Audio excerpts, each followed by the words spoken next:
Great മീഡിയാസിലേക്ക് സ്വാഗതം. കളങ്കാവൽ 14 ദിനവും താണ്ടി മുന്നോട്ട് പോവുകയാണ്. ഇന്ന് വീഴുമെന്ന് പ്രതീക്ഷിച്ചവർക്ക് ചുട്ട മറുപടിയുമായിട്ടാണ് ബോക്സ് ഓഫീസിൽ സിനിമ പ്രകടനം കാഴ്ചവെച്ചിരിക്കുന്നത്. 500-ന് മുകളിലുള്ള ഷോകൾ മാത്രമാണ് സിനിമയ്ക്ക് കേരള ബോക്സ് ഓഫീസിൽ ഉണ്ടായിരുന്നത്. പക്ഷേ ഇന്ന് മികച്ച രീതിയിൽ സിനിമയ്ക്ക് കളക്ഷൻ നേടാൻ കഴിഞ്ഞു. ഒരുപക്ഷെ പലരും ചിന്തിച്ചിട്ടുണ്ടാവും ഈ സിനിമ ഇന്നത്തോടെ തീരും എന്നുള്ളത്. പക്ഷേ ഒരു കാര്യം ഉറപ്പിക്കാം, സ്റ്റഡി കളക്ഷനോടെ മുന്നോട്ട് പോവുകയാണ്. കാര്യങ്ങളിലേക്ക് വരാം. ചാനൽ സബ്സ്ക്രൈബ് ചെയ്യുന്ന കാര്യം പരിഗണിക്കണമെന്ന് അഭ്യർത്ഥിക്കുന്നു. ഒപ്പം നിങ്ങളുടെ കട്ട സപ്പോർട്ട് വേണം. ധൈര്യമായി മുന്നോട്ട് പോവുക, ഒപ്പം തിയേറ്ററിൽ പോവുക, കളങ്കാവൽ കാണുക എന്നുള്ള അഭ്യർത്ഥനയും. 560ഓളം ഷോകളാണ് സിനിമയ്ക്ക് ഇന്ന് ട്രാക്ക് ചെയ്യപ്പെട്ടിരിക്കുന്നത്.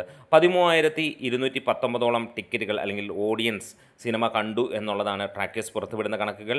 അതായത് സിനിമയ്ക്ക് ഇന്ന് ലഭിച്ചിരിക്കുന്നത് കേരള ബോക്സ് ഓഫീസിൽ നിന്ന് 21 ലക്ഷം രൂപയോളമാണ്. അതായത് ഏറെക്കുറെ 35-40 ലക്ഷം രൂപയോളമാണ് സിനിമയ്ക്ക് കേരള ബോക്സ് ഓഫീസിൽ നിന്ന് വരുന്നത്.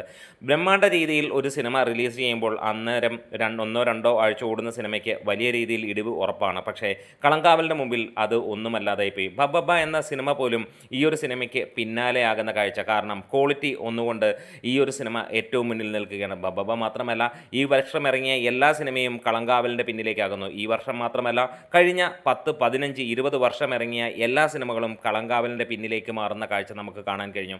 അത് അക്ഷരാർത്ഥത്തിൽ ആദ്യ വാരങ്ങളിൽ പലർക്കും തലയ്ക്കടി കിട്ടിയതുപോലെയായിരുന്നു. ഇവിടെ പലപ്പോഴും ഡീഗ്രേഡ് ചെയ്യണമെന്ന പ്രതീക്ഷയുമായി വന്നവന്മാർക്ക് വാ തുറക്കാൻ പോയിട്ട് ചിന്തിക്കാൻ, ഡീഗ്രേഡിങ് എന്നുള്ള ചിന്ത പോലും വരാത്ത ലെവലിലുള്ള പ്രകടനം മമ്മൂട്ടി കാഴ്ചവെച്ചപ്പോൾ നമുക്ക് കാണാൻ കഴിഞ്ഞതും ബോക്സ് ഓഫീസിൽ അത് തന്നെയായിരുന്നു.